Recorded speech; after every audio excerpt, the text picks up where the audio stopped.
Welcome back to Practice Set 3 solution. We will continue our solution here.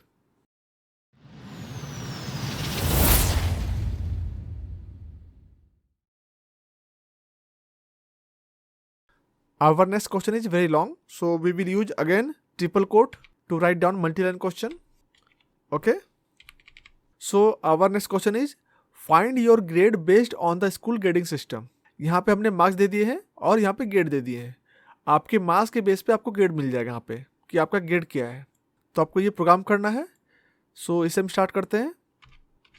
तो यहाँ पे सबसे पहले हम लेते हैं यूजर से मार्क्स.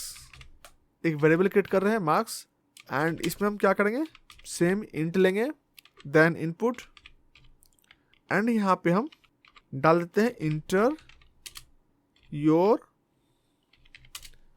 मार्क्स. ठीक है. एंड देन हम यहाँ पे क्रिएट करते हैं इफ स्टेटमेंट को एंड यहाँ पे हम डाल देते हैं जब भी हमें रेंज लेना हो तो हमेशा हाईएस्ट से लोएस्ट लेने पे हमें बेनिफिट मिलता है. सो हम यहाँ पे सेम पैटर्न फॉलो करेंगे. हम यहाँ पे हाईएस्ट लेंगे marks greater than 90. Okay and then print you got a grade. ठीक है. आपको यहाँ पे ध्यान रखना है जब भी हम प्रोग्राम करते हैं आपको एक पैटर्न फॉलो करना है. अगर हम स्ट्रिंग के लिए यूज़ कर रहे हैं डबल कोटेशन तो आप हर जगह डबल कोटेशन यूज़ करें. अगर आप सिंगल कोटेशन यूज़ कर रहे हैं तो आपको हर जगह सिंगल कोटेशन यूज़ करना है. मिक्स करेंगे आपको कन्फ्यूजन होगा. जैसे कि मैंने हर जगह डबल कोटेशन यूज़ कर रहा हूँ तो मैंने स्टार्टिंग डबल कोटेशन से किया हूँ एंड ग्रेड को असाइन करने के लिए हम सिंगल कोटेशन यूज़ किए हैं. तो इससे कोई दिक्कत नहीं. आपको जिसे स्टार्ट कर रहे हैं उसमें ही एंड करना है. That means double quotation start है तो आपको डबल कोटेशन पे ही एंड करना पड़ेगा. ठीक है. आप अगर डबल स्टार्ट किए सिंगल पे बंद करेंगे वो प्रोग्राम एरर करेगा. ठीक है. मैंने इसलिए यहाँ पे डबल कोटेशन प्रीफर करता हूँ क्योंकि बहुत जगह हमें ए पोस्ट ऑफिस एस लगाना पड़ता है लाइक लेट्स वहाँ पे हमें ए पोस्ट ऑफिस एस लगाना पड़ता है. तो that's why I am using mostly double quotation. Okay. So हमने यहाँ पे लिख लिया. देन हम इसके बाद नेक्स्ट कंडीशन पे चलते हैं. हमारा क्या है 81 से 90 सेम रहेगा. हम यहाँ पे क्या करने वाले हैं अलिफ लेंगे एंड यहाँ पे सेम मार्क्स ग्रेटर देन हमारा नेक्स्ट कंडीशन क्या है 81 से 90. दैट मीन्स हम यहाँ पे लिख देंगे 80 marks greater then 80. That means ये 81 हो गया. ठीक है. एंड देन सेम ये हमने कॉपी किया और यहाँ पे पेस्ट कर दिया और हमारा नेक्स्ट ग्रेड क्या है बी. तो हम यहाँ पे रिप्लेस करते हैं ए को बी से. देन हम इसे कॉपी करते हैं एंड इसे डुप्लीकेट करते हैं और यहाँ पे हम डाल देते हैं 70. आई थिंक 70 है नहीं हमारा 61 है तो हम यहाँ पे डालते हैं 60 एंड ये हमारा ग्रेड है सी. ओके. ये हमारा सी है. देन हमारा 46 है और ये डी है तो हम इसे फिर से डुप्लीकेट करते हैं एंड यहाँ पे हमारा 46 है. दैट मीन्स हम इसे करेंगे 45 एंड ये दिस वन डी. एंड इसके बाद हमारा क्या है 30 से 45. तो हम यहाँ पे इससे फिर से डुप्लीकेट करते हैं एंड यहाँ पे 30 से 45 है तो हम यहाँ पे 29 यूज़ करेंगे. ठीक है. और ये हो गया हमारा ई. एंड लास्ट वन हमारा है फेल के लिए तो हम इसे एल्स भी यूज़ कर लेते हैं. हम लास्ट कंडीशन के लिए हमेशा एल्स को यूज़ करना प्रीफर करेंगे. ठीक है. एंड यहाँ पे हम प्रिंट में डाल देते हैं यू आर फेल्ड. ओके. क्योंकि हमारा ये एफ फेल्ड के लिए है तो मैंने डाल दिया यू आर फेल्ड. सो हम इसे चेक कर लेते हैं प्रोग्राम को रन करके. सो यहाँ पे मैंने क्या किया मैंने यहाँ पे मार्क्स लिया यूजर से. ठीक है. देन उस मार्क्स को चेक किया यहाँ पे ग्रेडिंग सिस्टम से. देन उस मार्क्स को चेक किया यहाँ पे ग्रेडिंग सिस्टम से. अगर 90 एबव होगा तो ए ग्रेड मिलेगा. 81 से 90 होगा तो बी मिलेगा. इस तरह से हमने यहाँ पे असाइन कर लिया. हाईएस्ट से लोएस्ट लेंगे हमेशा हमको बेनिफिट मिलेगा उससे. ठीक है. 90 यहाँ पे 80 डाल दिए. हमारा सिर्फ एक कंडीशन में काम चल जा रहा है. उसके बेस पे हमने यहाँ पे प्रिंट में डाल दिए ए बी सी डी जो भी आपका ग्रेड आ रहा है यहाँ लिख दिए हैं. ठीक है. इसे हम चेक कर लेते हैं. हम यहाँ डाल लेते हैं 98. ओके. इसे चेक कर लेते हैं you got a grade. Again check कर लेते हैं. इस बार हम डालते हैं 29 डालते हैं. ठीक है. यू आर फेल्ड क्योंकि अबव 30 होगा या उस 30 मार्क्स में तब हम ई ग्रेड में आएंगे. अगर 30 से बिलो हुआ तो हम फेल्ड कहलाएंगे. ठीक है. तो इस वाले स्टेटमेंट को पिक कर लेगा। ठीक है, सो हमने यहाँ पे चेक कर लिया। अब हम इसे कमेंट आउट करते हैं और चलते हैं नेक्स्ट क्वेश्चन की तरफ। Our next question is also long, so we will use triple quote here and we will paste our question. Okay, this is our question.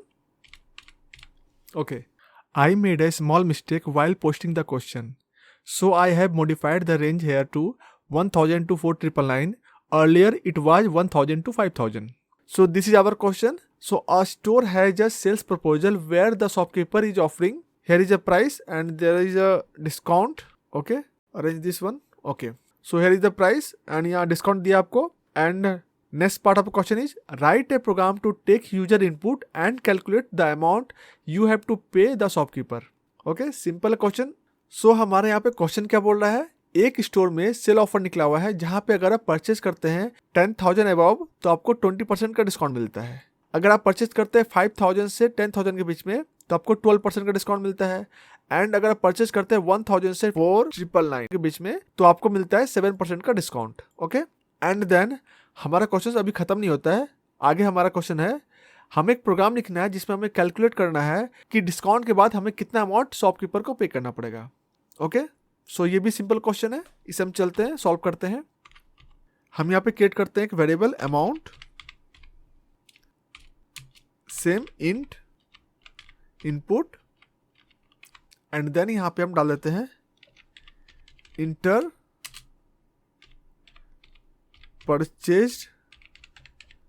Purchased amount.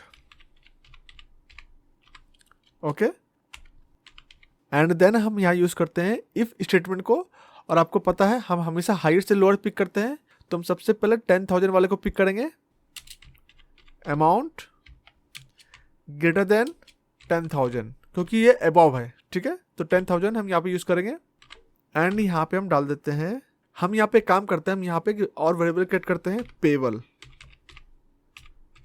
ठीक है, इसे हम असाइन करते हैं 0 इनिशियली, देन हम यहाँ पे इसे कैलकुलेट करेंगे। ठीक है, पेबल इक्वल टू, और यहाँ पे हम क्या करने वाले हैं, जो भी हमारा अमाउंट होगा, amount minus amount again into हमारा जो डिस्काउंट होगा, अगर 10,000 अबव है तो 20%, 20 divided by 100। Okay, and then print कर देते हैं यहाँ पे हम। अगेन हम यहाँ यूज करेंगे एफ स्ट्रिंग को, you have to pay and placeholder and payable to the shopkeeper. ठीक है, यहाँ पे हमने क्या किया, हमने यहाँ पे एक पेबल वेरिएबल क्रिएट किया था जिसमें हम चेक कर रहे हैं हमें कितना अमाउंट पे करना पड़ेगा डिस्काउंट के बाद। तो हम यहाँ पे टोटल अमाउंट लिए, उसके बाद अमाउंट का 20% निकाले और उसको माइनस कर दिया अमाउंट में। यहाँ पे हमने ये किया और इसे असाइन कर दिया पेबल में। अब ये पेबल अमाउंट हम यहाँ डाल दिए एफ स्ट्रिंग के मदद से, you have to pay that much amount to the shopkeeper. ठीक है, चलते हैं नेक्स्ट कंडीशन पे। यहाँ पे एलिफ एंड यहाँ पे हमारा क्या होगा, अमाउंट ग्रेटर देन, हमारा नेक्स्ट कंडीशन क्या है, 5,000 से लेकर 10,000। तो हम यहाँ पे क्या करने वाले हैं, 4,999, ये 5,000 से पिक कर लेगा। ओके, एंड सेम हमारा कैलकुलेशन होगा, हम जस्ट कॉपी कर रहे हैं इसे एंड यहाँ पे पेस्ट कर रहे हैं। यहाँ पे हमारा नेक्स्ट कंडीशन क्या था, 4,999 का, तो इसमें कितना परसेंट डिस्काउंट है, 12%। तो हम यहाँ पे रिप्लेस करते हैं 20 को 12 से एंड बाकी सब सेम रहेगा। इसी तरह हम इसे डुप्लीकेट करते हैं कॉपी करके। एंड नेक्स्ट कंडीशन हमारा क्या था, 1,000 से लेकर 4,999, तो यहाँ हमारा 999 हो जाएगा और इसमें हमारा कितना है, 7% है।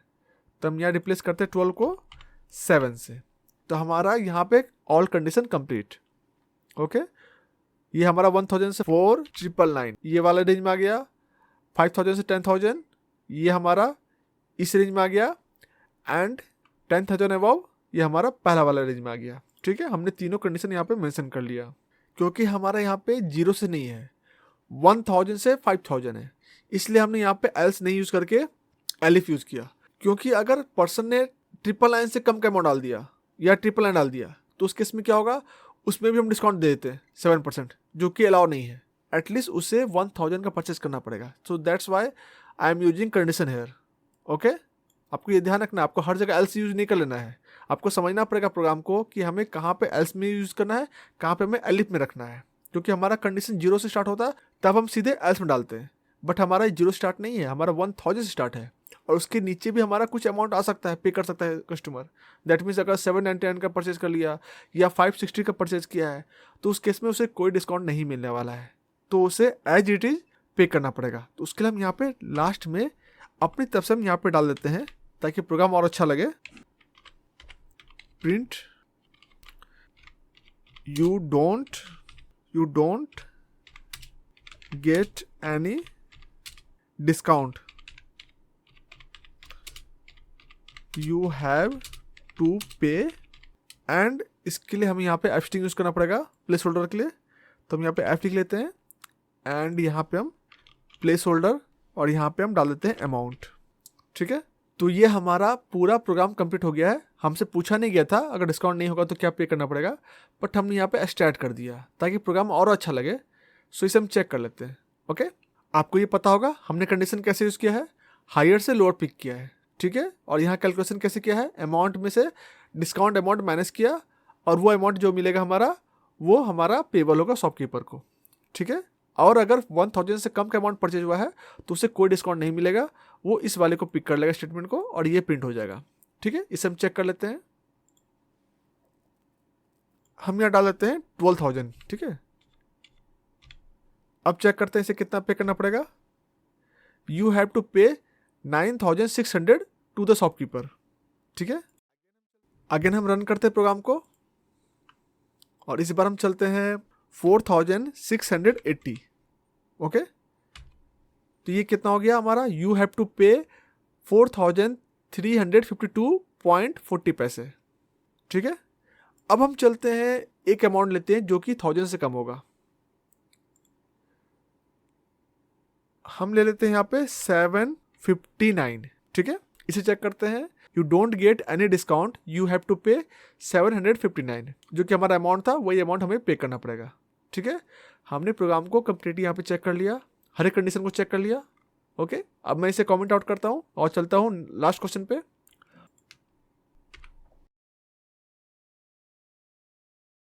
Our last question is write a program to take user input and check if the water temperature has exceeded the boiling temperature or below. Here is the hint. Boiling temperature of water is 100. Okay, simple question है.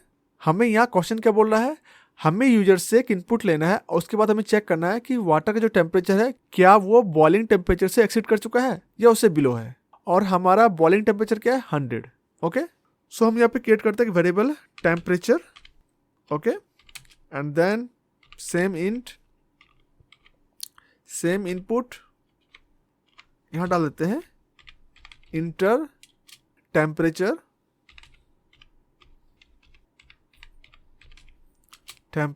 Of water. Okay, and then यहाँ पे हम डालते हैं if statement को. If temperature greater than and equal to, आपको both use करना है. अगर 100 डिग्री हो गया तो भी बॉइलिंग टेम्परेचर कहलाएगा, 100 प्लस है तो भी आपका बॉइलिंग टेम्परेचर कहलाएगा. इसलिए हमने यहाँ पे यूज किया है greater than and equal to. Okay, and print water temperature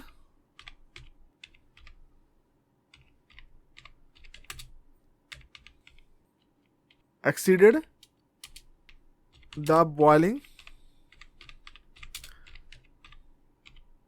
temperature. Okay, water temperature exceeded the boiling temperature. ठीक है, अगर आपका टेम्परेचर 100 डिग्री या उससे ऊपर नहीं है दैट मीन्स वो अभी बॉइलिंग टेम्परेचर टच नहीं किया है. तो उसके लिए हम यहाँ यूज करेंगे else print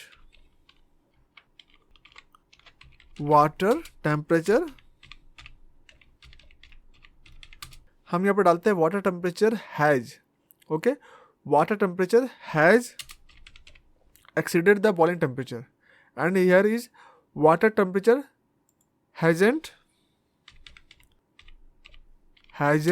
exceeded the boiling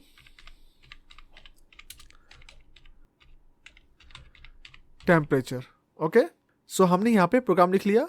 हमने यहाँ पे क्वेश्चन में जो पूछा था हमने वो सब कवर कर लिया है। तो सबसे पहले हमने यूजर से एक इनपुट लिया टेम्परेचर का, देन उसे चेक किया क्या वो 100 डिग्री या उससे ऊपर है, तो यहाँ पे प्रिंट करेंगे दिस स्टेटमेंट को, और अगर बिलो रहेगा तो प्रिंट करेंगे नीचे वाले स्टेटमेंट को। ठीक है, इसे हम चेक कर लेते हैं। So enter temperature of water, हम यहाँ डालते हैं 79। Enter water temperature hasn't exceeded the boiling temperature.